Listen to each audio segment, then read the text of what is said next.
Do you like conversation on a variety of topics? Feel like no one wants to talk about the things that interest you? Tired of only hearing the same political, sports, or catastrophe talk? Yeah, we feel that way too. Join two high-functioning geeks as they discuss just about anything under the sun. We can't tell you what we'll be talking about each week because we don't know where our brains will take us. It will be an interesting conversation though, so hang on and join us. Here comes the Relentless Geekery.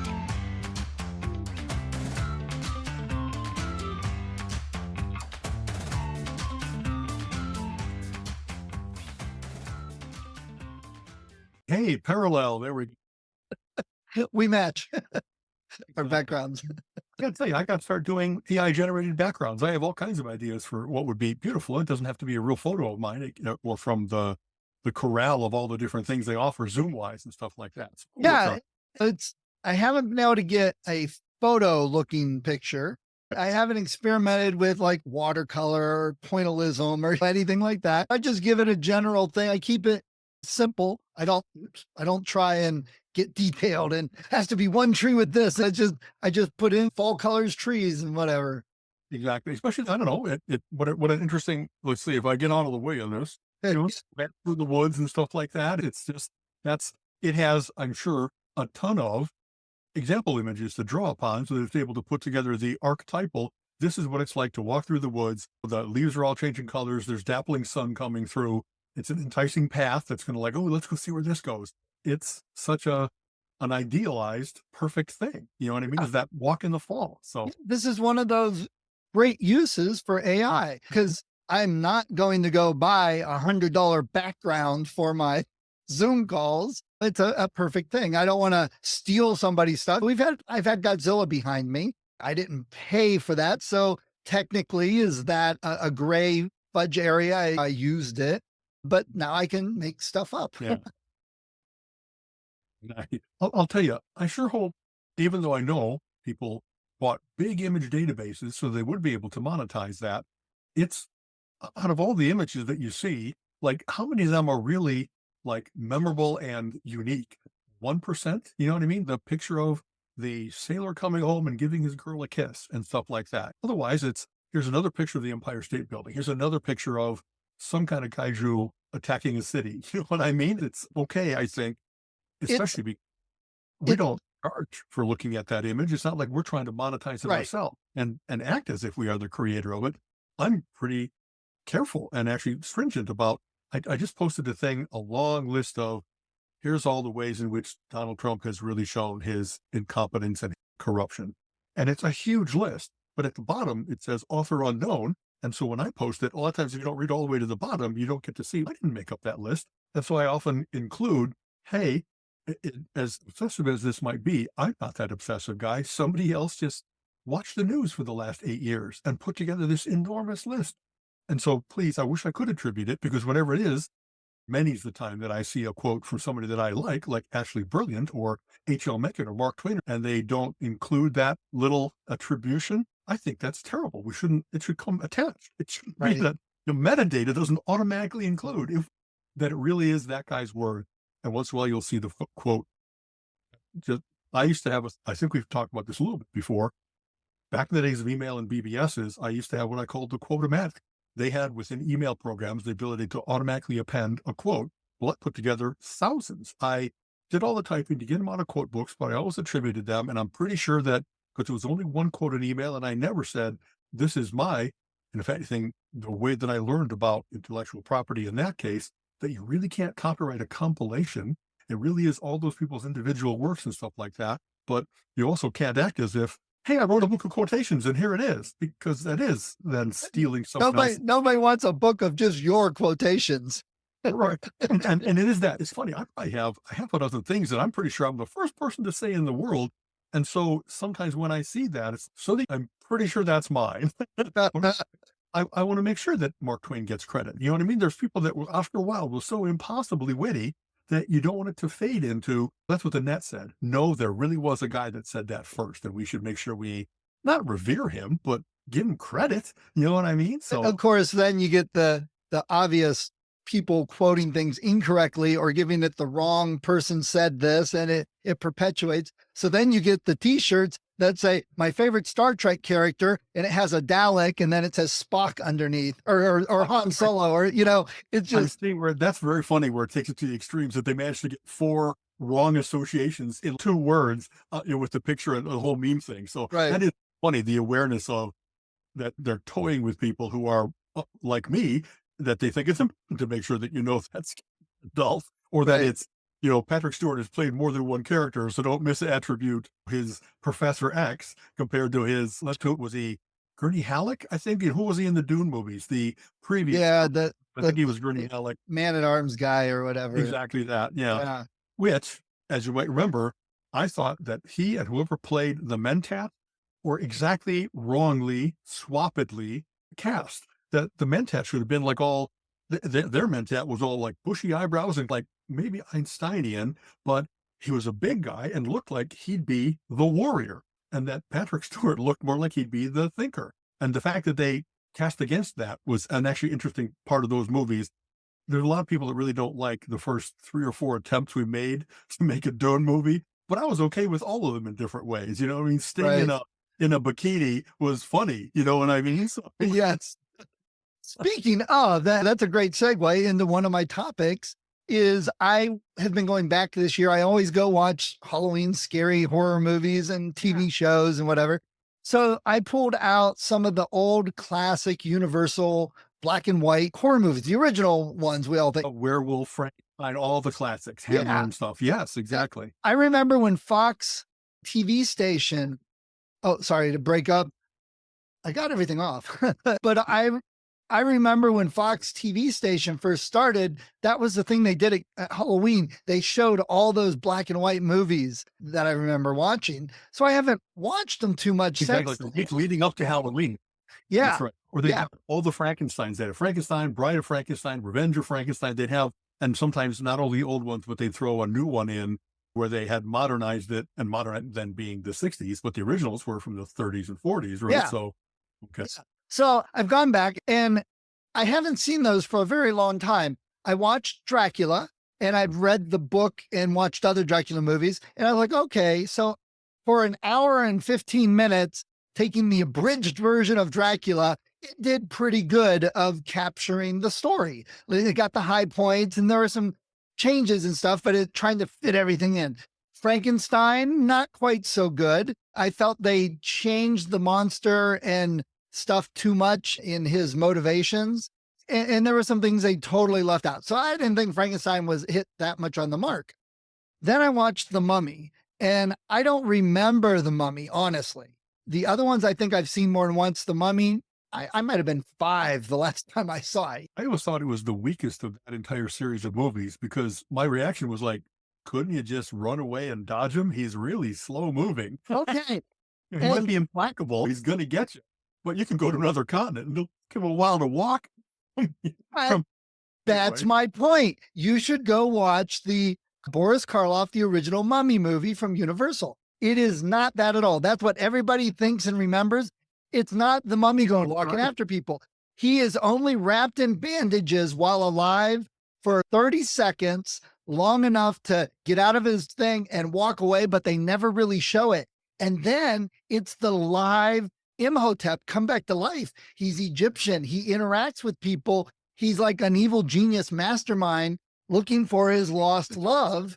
And he's doing these things underhanded, and he's not even menacing. They're not even afraid of him, and they don't realize who he is. So the Mummy movie, that was my exact comment. I'm like, oh my God, our culture does not remember the Mummy movie the way it actually is. I am absolutely part of that culture. I don't have any memory of that, of none of the bandages. And wow, I will have to rewatch it. And I'm not saying it's a great movie. It's not like it holds up like a popcorn blockbuster in today's world at all, but it's not horrible and the story's good. But here's the really great part. I went, oh my God, I never realized the 99 Brendan Fraser Mummy movie, how much it was the exact same storyline, just updated with more action. And I'm like, this is when you talk about remakes, when you talk about rebooting a show and redoing it, or the original compared to the remake, which is better, blah, blah, blah. This is the example I'm going to use from now on, because the original holds up on its own for the time, black and white, old original, but the remake pays homage to all of that and has the same story, but does it in a better way, in a modern way, a more intense way, but it's the same like movie. And I'm like, oh my God, I That's love really this. cool to know, because Yeah. oftentimes all they retain from a previous version is the title. They update it that it's like near unrecognizable. They might keep some part of the essence, but they throw out all kinds of Yeah. things that the original good and substitute they have a different vision, and often that vision is not as compelling as the original archetypal monster. Yes. So, Which you say that, and my other example of that exactly is The Crow. The original Crow movie with Brandon Fleet, we have Brendan and Brandon. The original Crow movie I thought was good. I read the graphic novel. I love the graphic novel. The only thing I had problem with the original movie was I didn't feel it was as manic as the comic. It didn't delve into the psychosis as much. But overall, it wasn't a bad movie. It had the right feel and atmosphere. Now, this new one, they called it The Crow. It's the same character, and I haven't even seen it. But from my understanding, they completely changed the story. They completely changed the character. They completely redid everything to make it look completely different. And I'm like, then why didn't you just give it a different name? Because the Crow mythology can handle multiple. The Raven. Anyway. Yeah, no, yes. It doesn't. The other movies was not Eric every movie. It was a different person coming back for revenge. So if you're going to do a modern Crow movie, just make it a different person. Giving him the name. People don't know the comic book anymore. They don't know the graphic novel. Giving him the name from that, but then changing everything, it's almost disrespectful. Yeah. I'll tell you one thing. So they bought it. They bought the rights to it, at least. Why would you spend as much money as they did, hundreds of thousands, if not $1 million, and then say, we're not going to use it? You know what I mean? Like, this is funny. Long ago, there was the black and white explosion. There was all kinds of black and white crap coming out. Everybody had a chance to create comic books that had never had before, but prices had come down and distribution was better and all that stuff. And still, Sturgeon's Law, 90% of everything is crap. The Crow was not crap. It was really well done. And I remember standing in the comic book store, if you're not reading this, you should be reading this. This is really freaking good. Teenage Mutant Ninja Turtles, sorry I garbled that there, was really good if you understood comic books, because it was a parody of all various different things in comic books, of Daredevil's origin story and of the Tick and whatever else it might be. And the Crow was archetypal horror, and there's so many others where it's just a splatter movie done as a comic book. And it was more than that, like you're saying, to go into the psychology of the revenge thing, and that he's fragmented. He doesn't remember all of what, so like his obsession comes from, well, he's not really all there.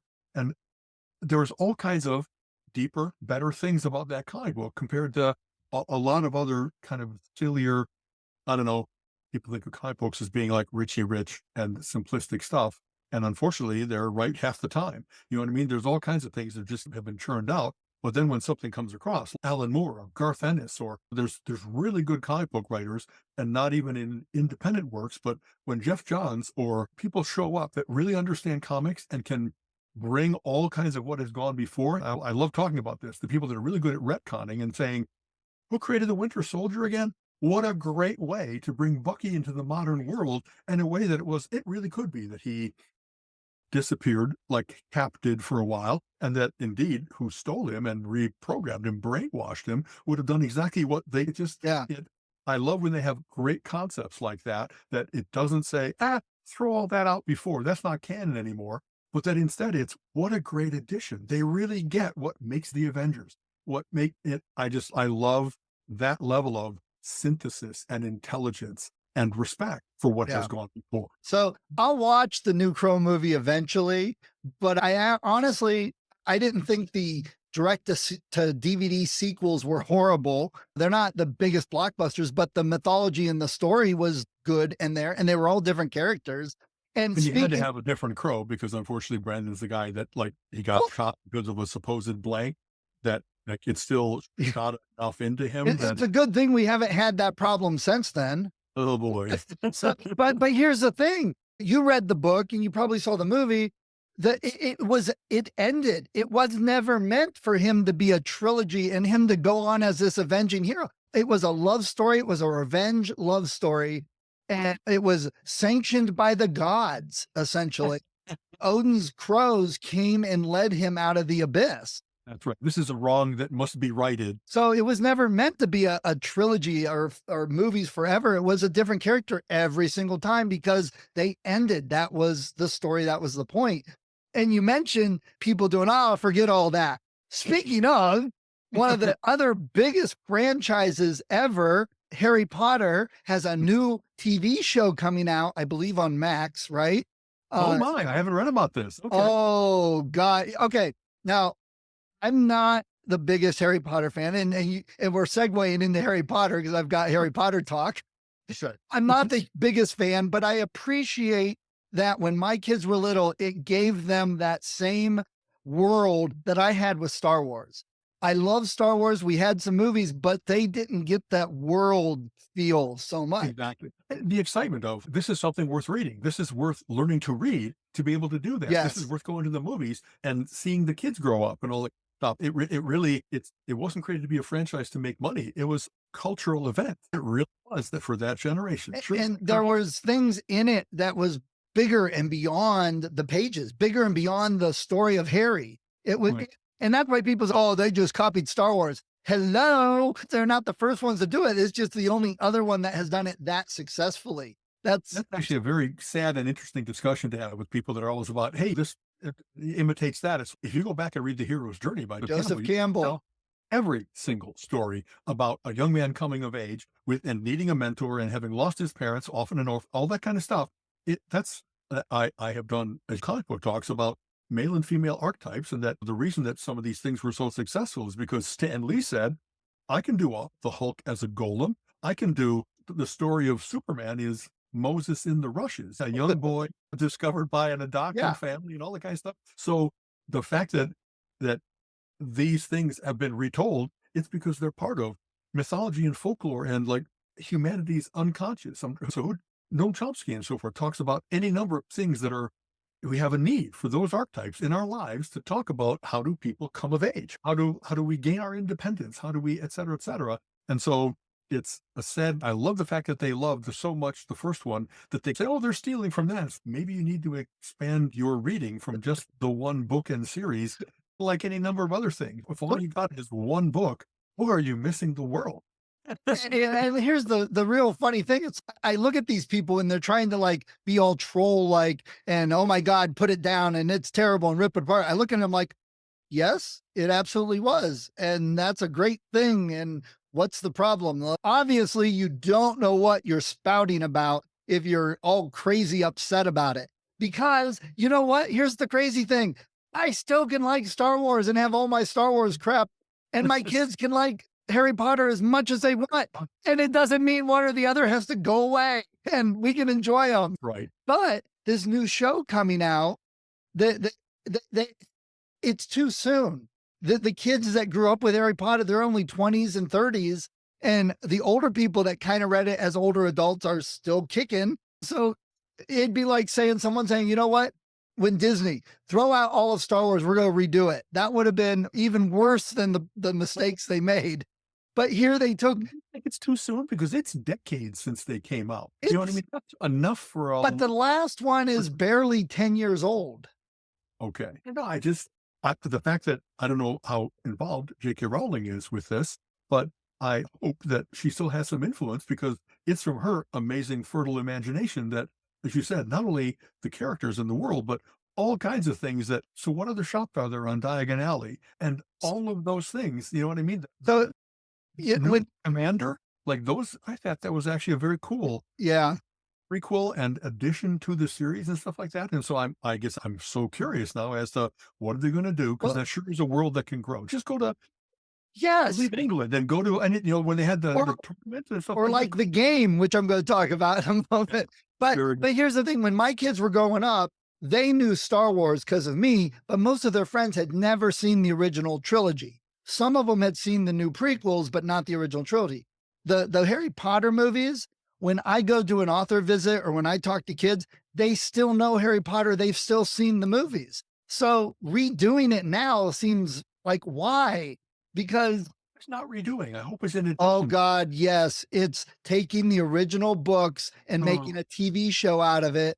And it's obviously it's all new characters. And so that mm, basically it's another version of it's a series, but the director has said, oh, I've never read the books. I don't really care. We're just going to make a show. So he doesn't even care about the source right. material. And that's a little distressing. You know what I Yeah. mean? I know that some things have been better done as a series because you really get a chance to include all the subplots and stretch out a little bit and have that there's, when you have 10 hours to tell a story instead of only 2.5, you really can put more in there and not dilute it, but actually make it better. And they've So, got the money now on TV shows. oh, and that's true too. So I really hope that, so to me, do you know who's involved? Because we've talked about this before. If you've got a Jean Favreau involved who really gets Star Wars and comic books and things like that, he will make sure that even if the new version is different in lots of different ways, it'll be true to the spirit of the original thing, which was a young boy coming of age, and there's a very good menacing villain, and all the things you go through when you're coming of age. You're a punk. You haven't had first romance. You haven't had first kiss. You haven't had. You're learning who to trust and who not to. And like that, I don't know. Everybody talk, I had things in college. So my biggest college education was finding out, wow, adults can be really terrible. And like as childish as children, as obsessive as whatever, a lot of my education about the world was not my geometry class. Yes. What do I mean? Yeah. Well, Anyway, I don't know really anything about the show other than that. They're still working on it. They've kept under wraps and stuff so far.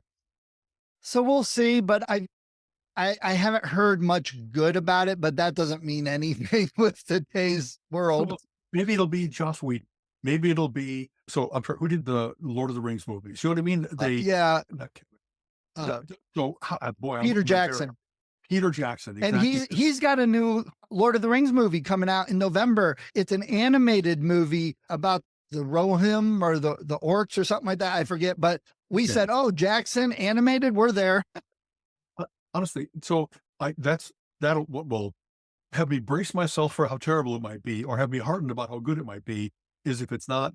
No problems with Kathleen Kennedy as being like a person that brought some of these things to the screen, but she didn't get the magic. She churned out Star Wars things because there was money to be made, or because where compared to when you get people involved that really love the source material, you're going to get a better movie. You're Yeah. going to get something that's more true to what made the original movies good without being. Remember, they did a remake of Psycho. Remember, probably 20 years ago Vince now, Vaughn. a shot by shot remake.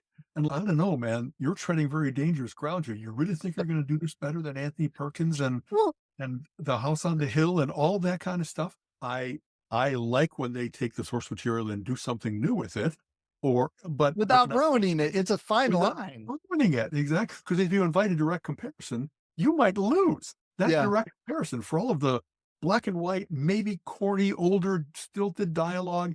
It still is a classic for a reason. You're going to film a better shower scene than in Psycho, the first one? I don't freaking think so. They Right. studied in Hitchcock classes for exactly how to do that a jarring, abrupt attack and the terror of it. You know what Yeah. I mean? And the brooding menace leading up to it, that kind of stuff. Which I think Hmm. we've talked about the musics and the sound effect for that shower scene. Hitchcock didn't want anything, and the sound guy was pushing for this. So the sound guy just put it in with it and the music and the build up. And Hitchcock heard it and said, "Okay, you were right. Keep it." You were right. We, as I think I mentioned, Colleen and I watched every Hitchcock that is available, every single one, all the way back to 1924 and onward. And we've seen often commentary that goes with those things and exactly that story. You know what I mean? That Yeah. he had a certain idea of how he wanted it to be. And then oftentimes he had incredibly talented cinematographers and sound and stuff working for them. And that he often said, yeah, you were right. Which So- really makes me love him and his genius, because it really takes somebody that is really dedicated to the project and wanting a good project, and to say, yeah, I didn't think of everything. I don't have all the answers. And that's why I got these people that know what they're doing. And this guy came up with something better than what I thought. And I'll admit that, and we'll use it because now we have a better product. There's too much egos and stuff, you know? And a lot of the commentaries talked about the reason that Hitchcock was such a great filmmaker is because he really had the entire movie in his head, and it was just putting it to film. It wasn't like, hey, let's try this and see what happens. Right. Really had a shot by shot idea of exactly how he wanted it to go. And so much of how we revere him as the master of suspense is because he knew how to build that menacing scene. Have the MacGuffin. Having a bomb explode isn't the scary thing.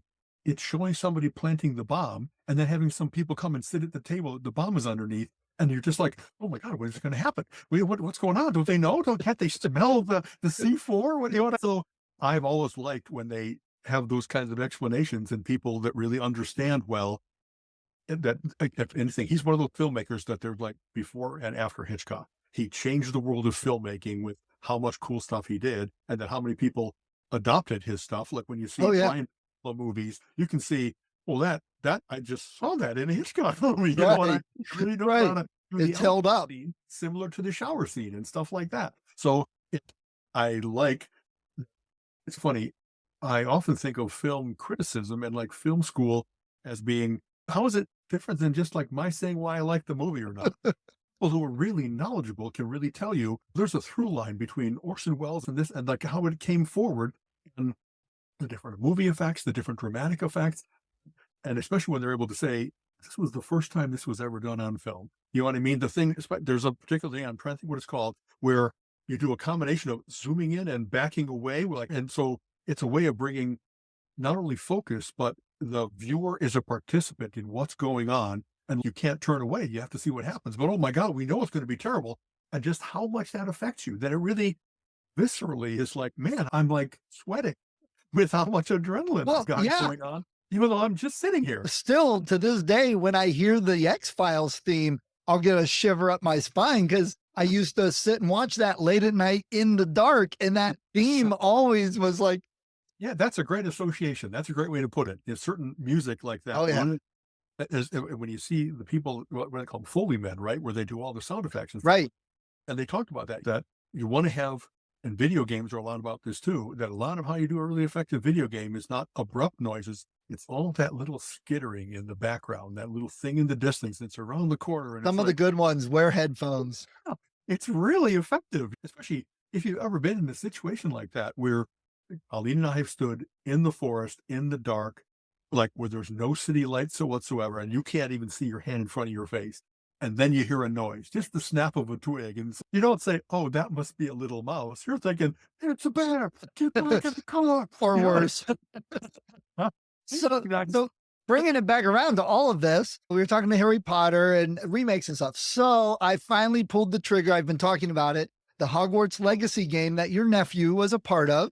And I would love to find out what graphic part he actually worked on. What, was it a certain room, a broomstick, a castle? I'd love to find that because I'd love to get a screenshot and send it with you when you see him to get his signature. Because I bet no one's ever done that for him. And that would probably make his day. Funny. I think I mentioned last time when I visited with Colleen and I went down to visit with my brother and his family. And we actually, we had a nice conversation where, we got to geek it up for a while. I think that he doesn't have a lot of people to talk to, much as sometimes I don't, about what makes coding and that wonderful graphic creation good and satisfying. And I didn't get that level of detail. I know he worked on things, and it could be that there's 300 people that work on these kinds of things. It could be, I did the lichen on the wall of the dungeon. Yeah, absolutely. Very specific, but I will ask him because I really like to know if I had to like fast forward, move around and get to, yes, you're the guy that did the sigil on the shield of the guy who's about to get work. It'd be cool to know that kind of thing. Yeah. Okay. So I pulled the trigger because it was on sale again. And I'm like, okay, I want to check this out. And it's gotten good reviews. It got bad reviews at the beginning. And we've talked about this. So many games now are pushed to get done. They're pushed to be the biggest thing ever with the most things ever in it, but it has to be done yesterday. And so that when they come out, they have this huge download to add more stuff and fix things and whatever. That's right. And So if anything breaks, people jump on it as if you've been working on this for 3 years. How did you get out? Because it's like war. Plans don't survive contact with Right. you. You can test the bejesus out of it, but until you put it out onto a million different PCs with different graphics cards and different operating systems, you won't know just how fragile almost. And there's 3 gabillion different little combinations of places to check out. Yeah. that's a whole discussion. So I got the game because I was reading the description and I saw they changed the description and it included information about the Hogsmeade shop that you can open. It included latest fixes from version blah, blah, blah. So they updated the description with all the stuff they'd done in the last year. And I'm like, okay, first of all, that's what I was waiting for was that shop. I wanted I've to always have, liked that when they have the bug list, all the bugs box. yeah, You know what I mean? That you've had something that you got to a certain point and then you had to stop, crapped out because something was broken. It's really satisfying to say they did fix where you open the chest and it freezes instead of you get treasure or you get explosion. You know what? yeah. I was like, okay, good. Bam. I clicked it and I said, I'm going to take some time to play. So first, and we're not going to blame your nephew on all of this. I'll send these cheery messages along. How There could you go. No. stop this way? So the negative thing, and it's not even a bad negative thing, is there isn't anything superbly stand out that changes video games that is a million times different than any other game. This is a look over the shoulder of your character, run around, do main quest adventures, do side quest adventures, and it's a huge castle. Oh dear Lord, is it a huge castle? And my one comment was, this is the one thing difference between nowadays and back then is you get a map. It has little lines. You follow the lines to get to where you're going. I was on this little island and trying to figure out what to do. And it showed me on the map and had lines. So I'm like, that kind of takes away the fun. I want to explore. We've talked about this before. I have a mapping thing in me big time. I really would have been like Kit Carson if I was in a different time where I really want to be the first guy that gets to some place and maps it out and sets it up so that other people can get there too. But that active exploring and that equivalent of a dungeon crawl, I love it. And in fact, auto mapping became a feature pretty early on, maybe in the wizardry games. I used to sit there with graph paper. Yeah. Keep of every single step in a dungeon.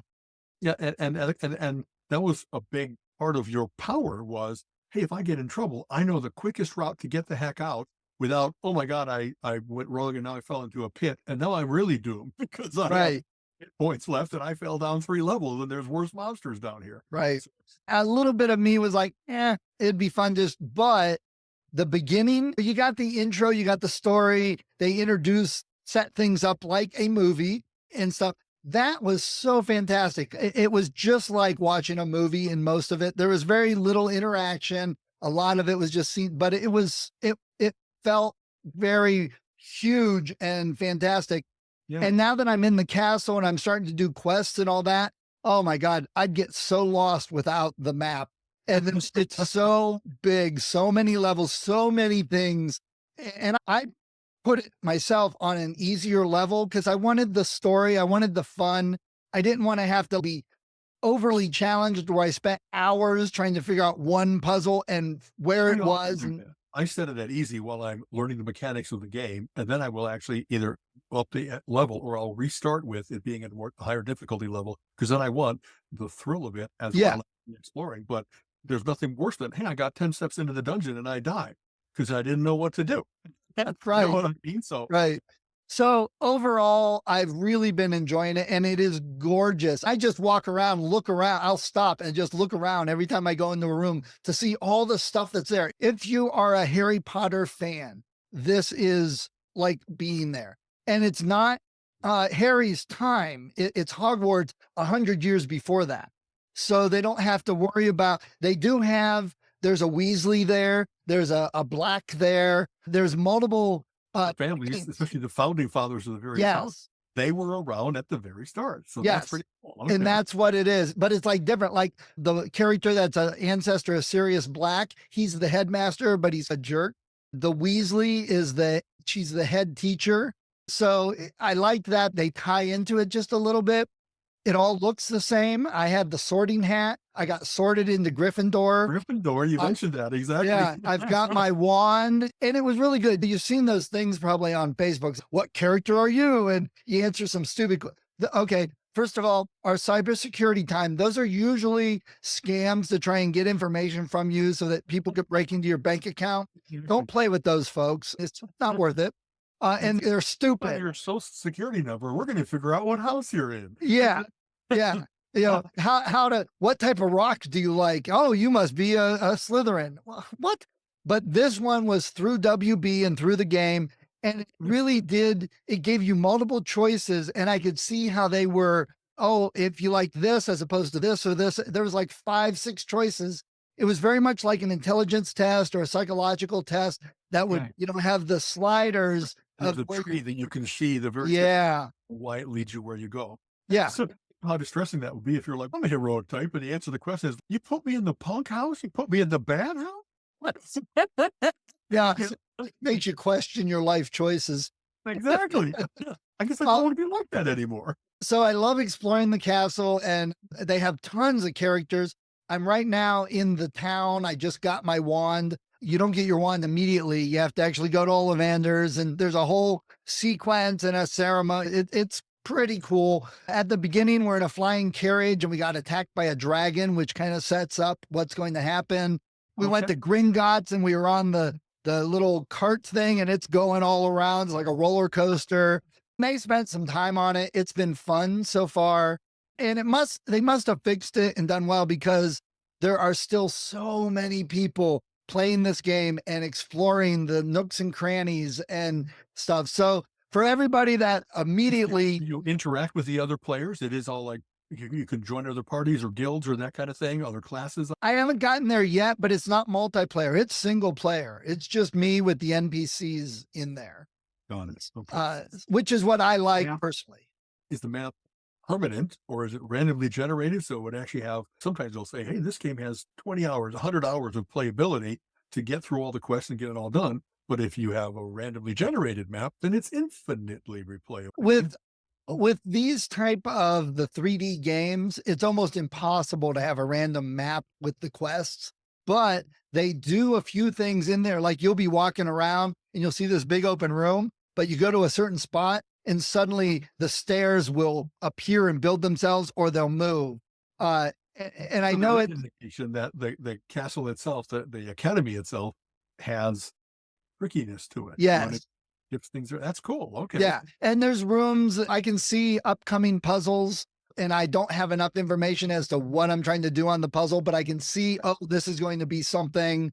Overall, I've been pretty happy. And you got the town, you've got, oh, and when I was walking to the town, I saw some flowers and they had the outline. So I went up to them and picked them, and it added it to my inventory. I'm like, oh, I'm going to do potions later, start collecting stuff. You're already learning spell casting and stuff like that. So you've got, Yeah.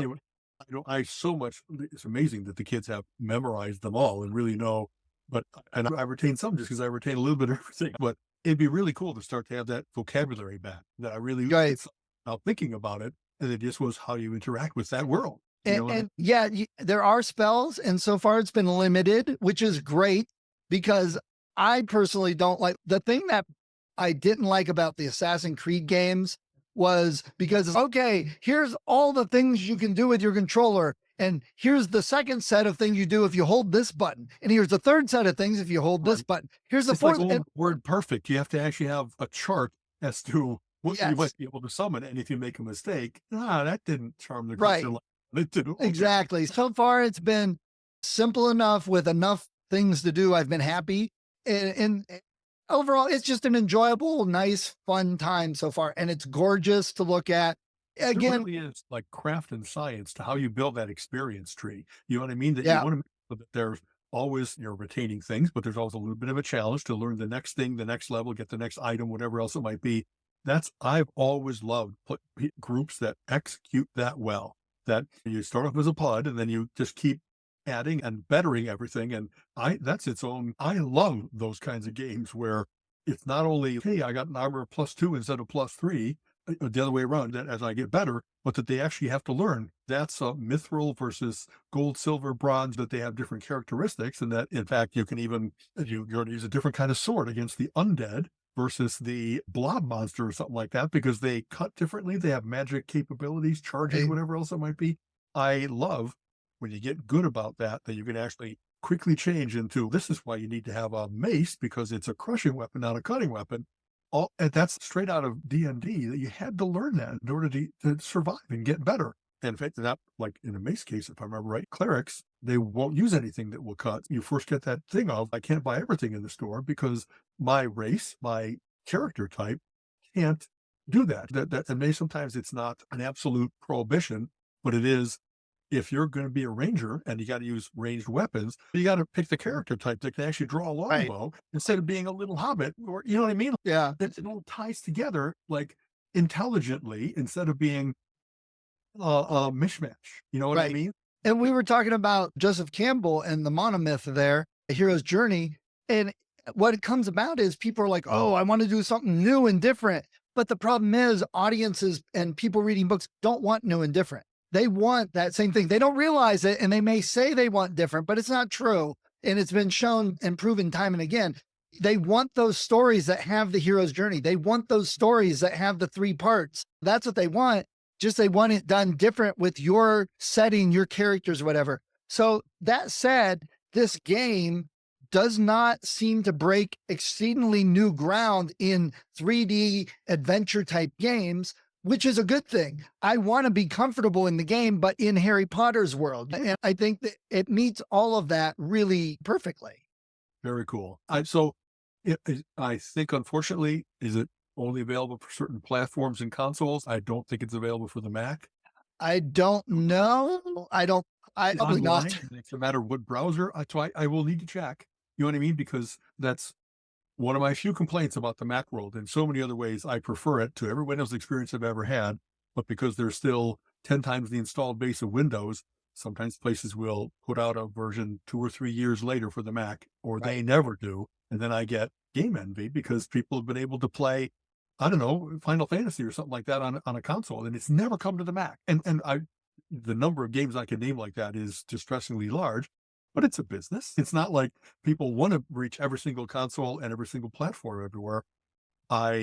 When they first started to have the game engines that said, hey, all I got to do is recompile for different platforms, yes, finally everything will come off simultaneously. And then, of course, you find out that's just not the case. You know what I Right. mean? Still So, just in so the new, machine. the newer Xbox X and Xbox S, which is Okay. what I've got, are already 4 or 5 years old or something. And they're even talking about a new version already. But the Xbox One, which came before those are like pretty cheap. They're like maybe 80 or $100 or something.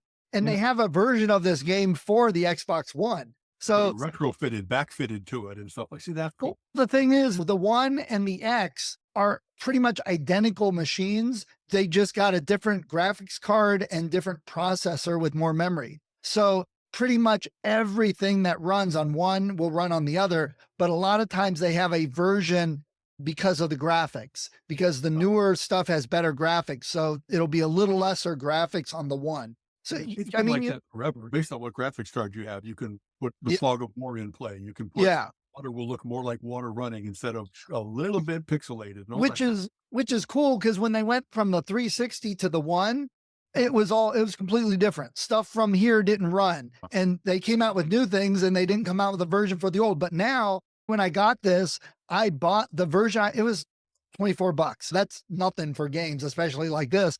But it has both the X and the One version, and I just told it which one to download. Yeah. we laughed about this last episode, a couple episodes ago. There's certain things that people are like, you know what I did? I got Doom running on a toaster. You know what I mean? Right. People that are obsessive about, they want to have this thing running on every single platform. And I guess if you do enough graphics manipulation, often degrading, but you really can get something running in 8-bit, 16-bit, like on a platform that was never meant, like just that, whatever the Internet of Things has become, where you've got a little screen on your refrigerator that I says, watch. hey, you're short on cheese, but then you can also like, how is that? I think that there's the people that get that and really have that incredible knowledge of all the different platforms and cars and all that kind of stuff and what the limitations and the strengths of them are. We've had processors that could do 1,000 times as much as a human being needs to do for a long time. You know what I mean? They were always able to stay ahead of you while you were typing. If you were doing any kind of business function, they were able to do the recalc on a spreadsheet amazingly quickly. They could do any kind of query you throw at them in SQL quickly in a database, all that kind of stuff. It's always been like the graphic media that have expanded not only what we can do, but what we start to have expectations about.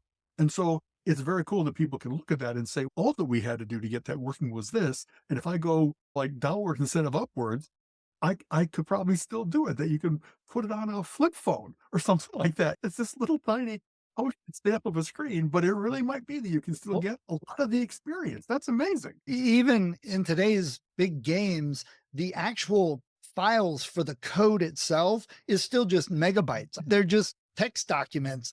It's the graphics that take all of the space and all of that. That's right. That's right. How exciting. I mean, that it I love, we mentioned before, good old games or Steam. And every time that I go into a new game, there's just, I love the learning. I know that's gonna, I think most people are like, I just want to play. I really think it's cool to say, okay, so how did they do the mapping, do the experience tree, do the, how do you handle inventory? When do I get a bag of holding so that I can expand beyond my on my person inventory? And is it automatic gold pickup, or is it, and just all the different ways in which things have been tried? I love having to learn that for the new game. And then whenever there's like a variation on it, that's cool. That's well thought out. You know what I mean? It really would be that you can't walk like through a lake with armor on because you would sink to the bottom. You have to put on a levitation spell in order to be able to do that. So every game, many games seem to build on what has gone before. And someone made a note of it, even if you're being in a fantasy world, you have to have internal consistency. And that wasn't, that was BS. And I love when they really have, if not perfected it, they keep showing advancement, they keep showing awareness of what has gone before and making it better. So Yeah. that I'm trying to think, like when I play still Diablo, and Diablo seems to still get really well about how do you show like a horde of creatures attacking you and stuff like that. There has to be the graphic and processing power to be able to handle 30 things interacting with you and stuff like that. Anyway, I knowing enough about it to respect, wow, how did they get that to happen? How did they get the lag rate to be next to nothing with so much going on? You know what I mean? It's this one, how many parallel processes, and yet they're all informing back. I love that kind of stuff. Well, you mentioned the mapping, finding where you are, the inventory, multiple creatures, the engine keeping track of all that. The one game that again had a bad rap when it started, but has gotten better and is still very well talked about is No Man's Sky. If you've played that at all, it's crazy because it's they call it, the generation they use to make up the planets and stuff. It's not hard coded, but it uses a seed to create the life and the planet for each That's right. planet. I have tried playing it, and a good friend Robert recommended it to me, and he plays it so much that he really wanted someone to be able to walk through things. Like when people first started watching Lost, they just wanted to have clubs where they could say, "What the hell's going on?" You know what I mean? I identified early that, boy, this will take a lot of time for me to. It's a billion world universe. It really is just an amazing, beyond belief, the size of Right. it. And it was one of those where I died early. Instead of being, hey, give me the low settings and I'll make a PUD run and I'll learn how to do it. One of those, I overheated in my suit because I didn't find whatever. And why don't you have a big arrow pointing to, this is the energy source that you need, or you're going to boil on planet Hades? It's stuff. And so after probably half a dozen runs, I, whatever thing I got to, that I had other things I needed to be working on, and that this was going to take up a lot of time that I couldn't give it right at the time. And I've not returned to it. And I feel I've disappointed Robert because I really was looking for, I love when I have not been a guild guy all my life. I like to go in at 11 o'clock at night when it's just me and kill some creatures and find some treasure and not have to make an appointment that Tuesday night is gaming night in World of Warcraft. And I don't think I'm antisocial, but there's overhead associated with that. That a lot of times what I want is an immersive experience. And we've talked about this before. Most of my life is spent waiting on the world. I'm really pretty fast, and especially with people, that I know what's going to be said often before it's going on. And I don't think I disrespect people, but I have had to learn massive patience to be able to just interact with all kinds of standard things that people do. One of my joys is to be able to go in by myself. And like we were saying, the processor's 1,000 times faster than I, but you know what? I like where I can see, how can I get to a place where I'm keeping up with it? It's keeping up with me, that it really is an interactive thing. And I don't have that with many people, but I have had that experience with various different games and situations. And so kind of that taking the bridle off and really taking this big horse for a run, it's a flow activity. It's a wonderful thing when I can find it, and it's very addictive. We've laughed about I'm just going to go in for a quick foray and collect some stuff. How did it turn into 4 in the morning? So, Right. but having said all that's, I think why it's not that I'm antisocial. It's that the experience that I'm wanting to get out of it, even interacting in a tiny way with other people, I just can't stand that thing of, okay, does everybody have their equipment readied? Because we're going to go in and fight a chromatic dragon and we're all going to, please don't anybody rush in. What was the guy's name? I almost think I'm going to remember it offhand. The guy who rushed in yelling his name and dragged the whole party into a grisly death because he couldn't stop himself from having to be the first one in the door, even though he really had no business making that attack.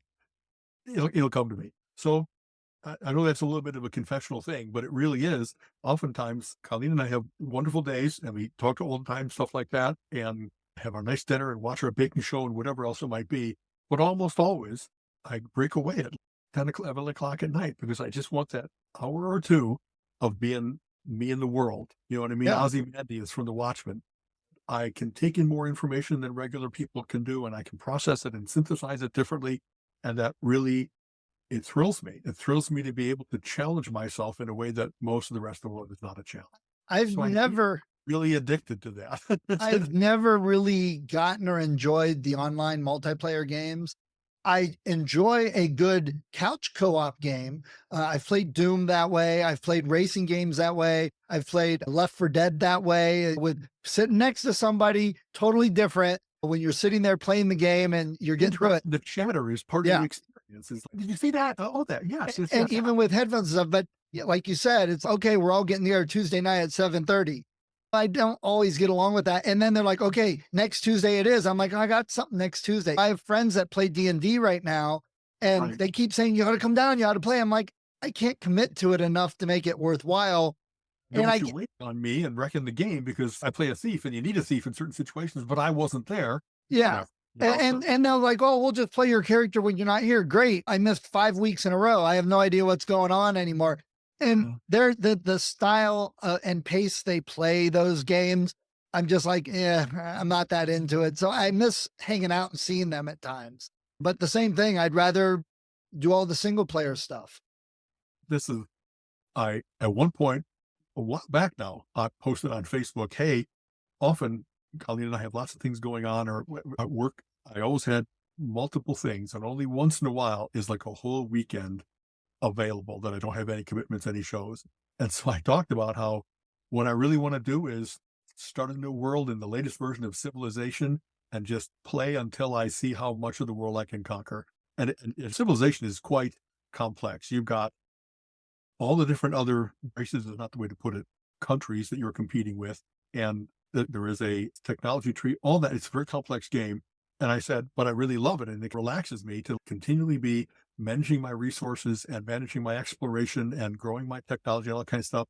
And a friend of mine, Oriel, one of the smartest guys I know, said, only you like play a God game for relaxation. Because that's what it's about. You're creating the world. You're exploring and creating Yeah. the world.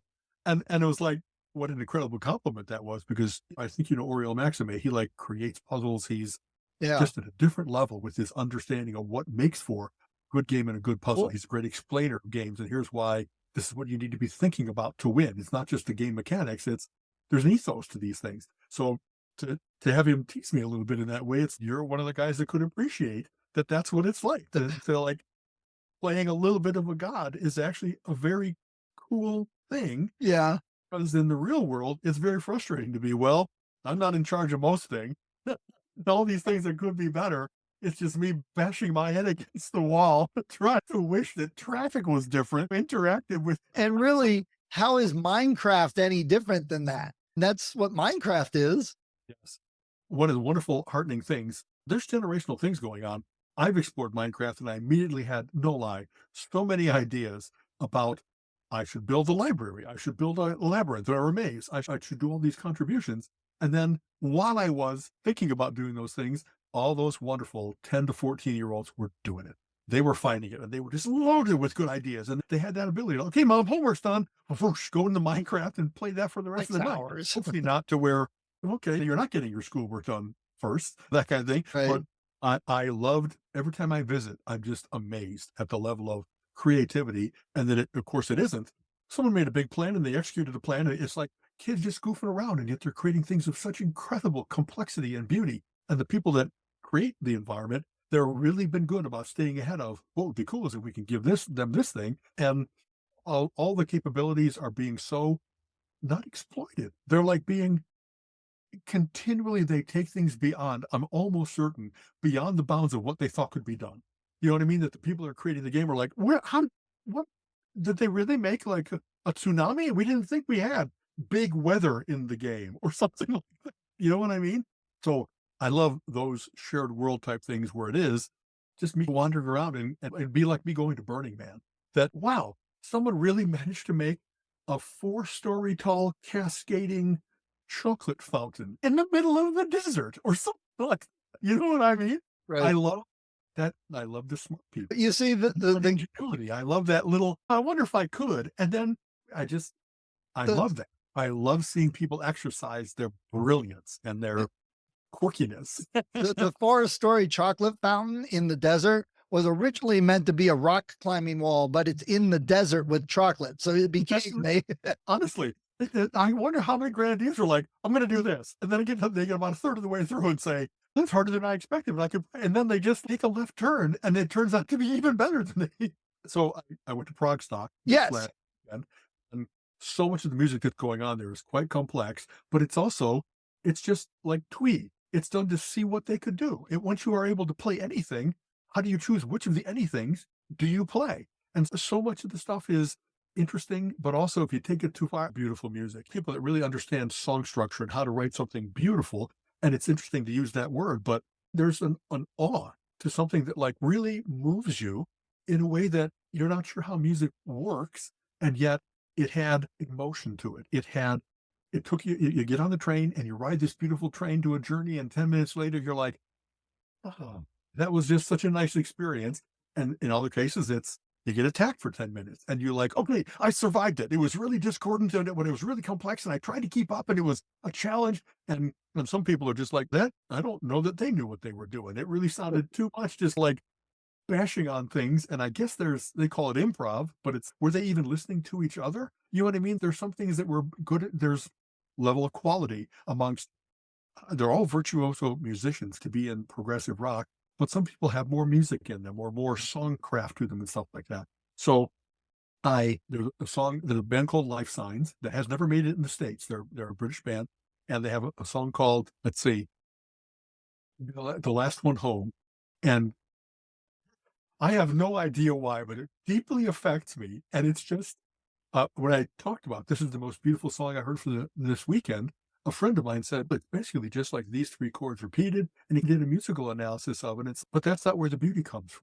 It's right. not because they're technically proficient and they found a way to do a repetitive thing.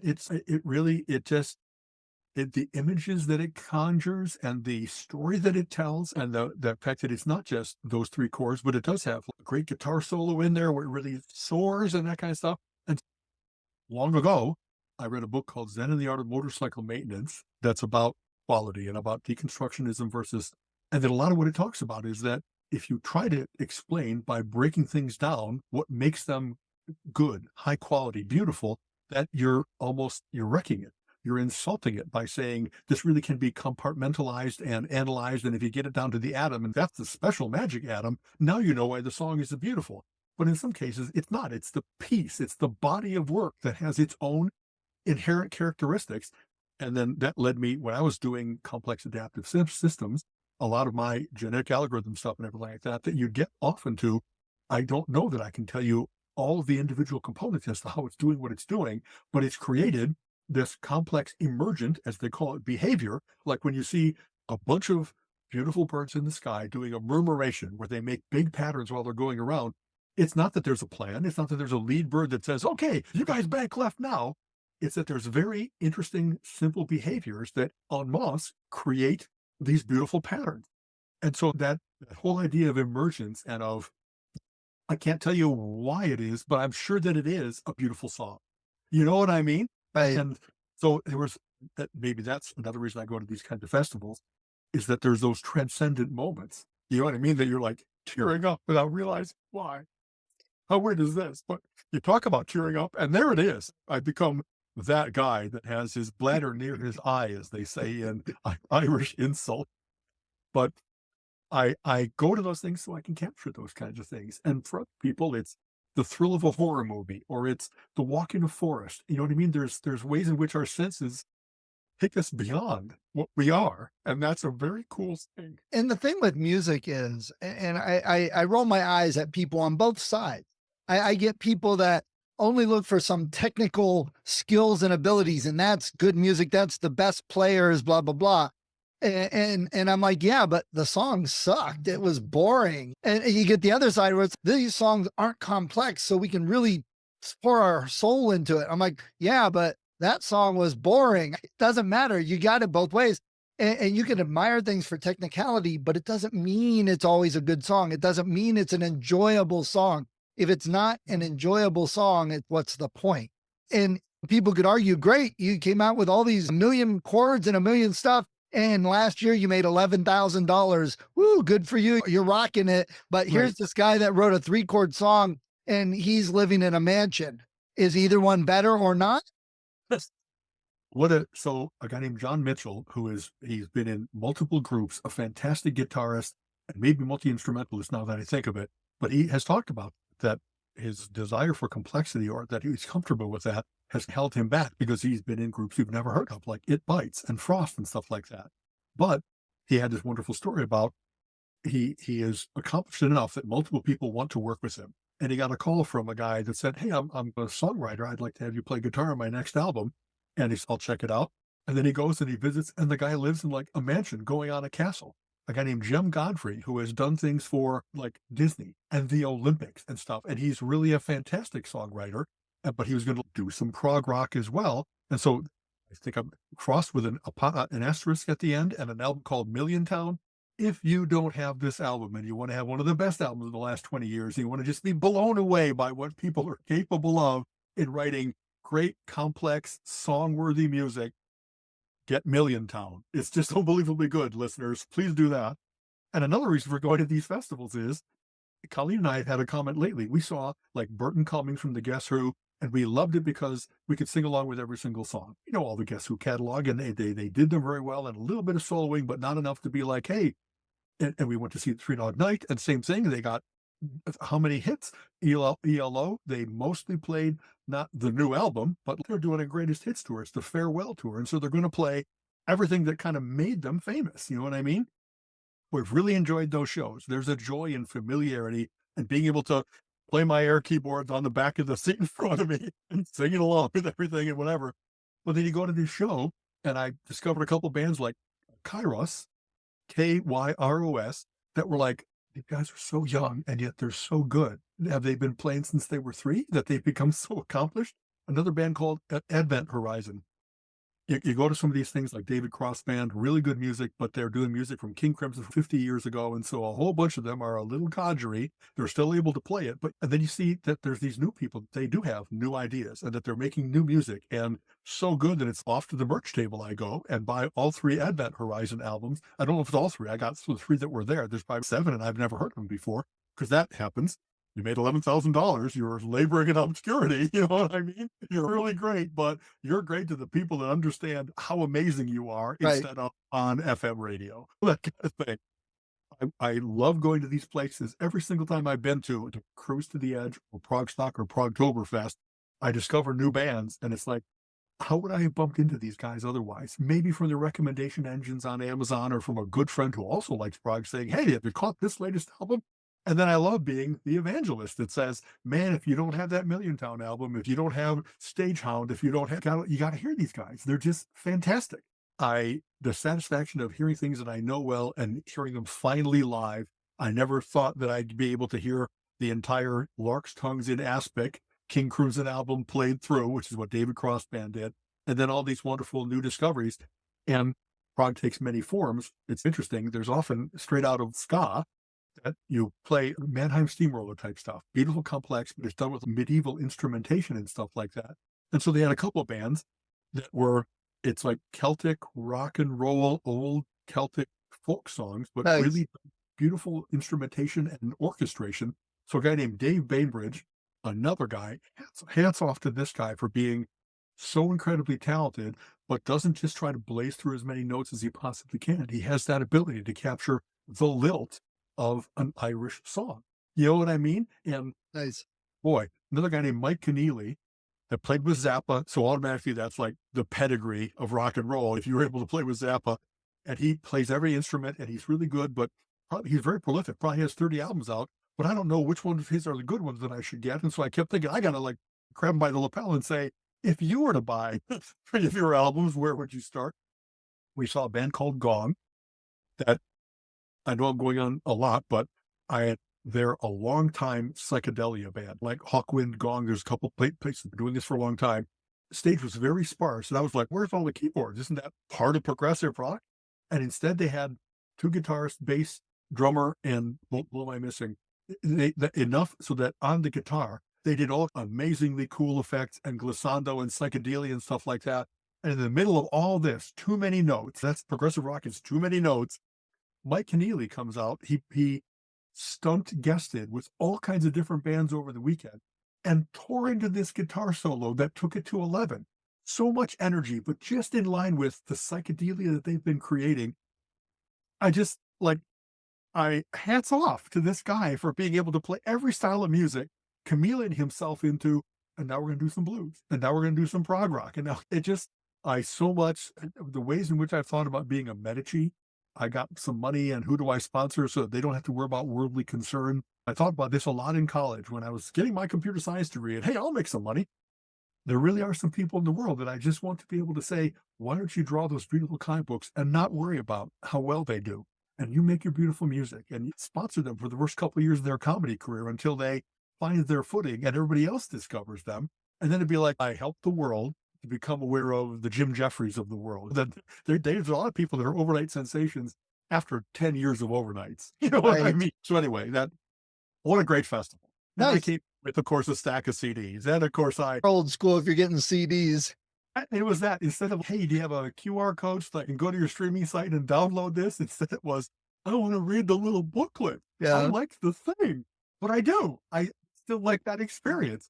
They had, this is a very dangerous thing for me. There's a couple places, Bandcamp, Bandwagon, Burning Shed, that specialize in progressive rock. And they brought their boxes of like A to Z, all the things that they carry. And I was like, oh my God, if I start, I'm going to find 100 things that I want to buy. And even if it's, I have these, we've laughed about it. My $7 rule for CD has become 10. And then if you're at the festival, we've never seen it before and might never again, I might go 15, but I don't want to buy 100, $15. I don't have 1,500. You know what I mean? And even if I do, it just feels okay. Now it's too far. Now you're obsessed. Maybe you need to be a little more discriminating. Buy one, see if you really love them, and then start exploring their catalog. But don't you give me everything by Event Horizon and stats. Right. Oh, All right. what very fun stuff. I know we're over. Okay. Yeah, no. I'm Go ahead, glad Britain on Hogwarts was good for you. We still have next week to talk about horror movies because they sure have been playing a ton of stuff coming up into Halloween. I just heard on the radio, I think driving home, #1 movie in the United States is Smile 2. I think like 3 of the top 5 were horror movies, which makes sense for Halloween, but it doesn't really happen that often. And, You know what I did mean? you see the Nosferatu remake is coming out on Christmas Day, That's pretty cool. which I'm really excited for this remake, but I don't agree with having a movie theater open on Christmas Day because most of the people that work there are kids. Let them go home with their families. I'll go see it on the 26th or 27th. Same with But- all the Black Friday sales that all. Yeah. Man, I really. But the tradition of Christmas ghost stories, I like. That's a good thing. I will mention this since you mentioned Nosferatu. There's a guy named Paul Bielatovich that I think I might have talked about before. He's in a band with Carl Palmer where they play Emerson, Lake and Palmer things. He does Keith Emerson keyboard parts on guitar, which I wouldn't have thought Wow. was possible. And yet he does. And he's doing a version of Nosferatu where they're in synchronization with the old Wow. black and white vampire movie, making beautiful music. And we saw a prototype version of that, still quite accomplished, Visible Voice bookstore here in Cleveland. And it did well. It's how he's touring. And he's got people big in the prog world, like Jordan Rudess, are going to be like joining him virtually. Like nowadays with Bandcamp or whatever, you can do all kinds of things where you can synchronize your playing, even though he's in LA and this is here. And so the day before Halloween, Kent Stage he's going to be performing this piece. Hey, folks, again, recommendation from Al. Trust me, if you want to hear amazing, beautiful music done live in a way that you didn't think they really could do it, to synchronize it with the movie as beautifully as it is and stuff like that, go to Kent Stage, pay $20. You'll get an experience of a lifetime. You can't believe how cool this thing is. Sweet. So anyway, for all of our Cleveland listeners, for all of our, okay. Come down south and slum it up with us down here. Exactly that. You'll get to see some actual like tree-lined streets and stuff like that instead of being all concrete in the downtown area. Right. Okay. All right, man. Okay. Talk to you later. Bye-bye.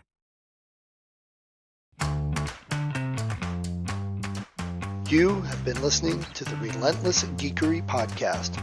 Come back next week and join Alan and Steven's conversation on geek topics of the week.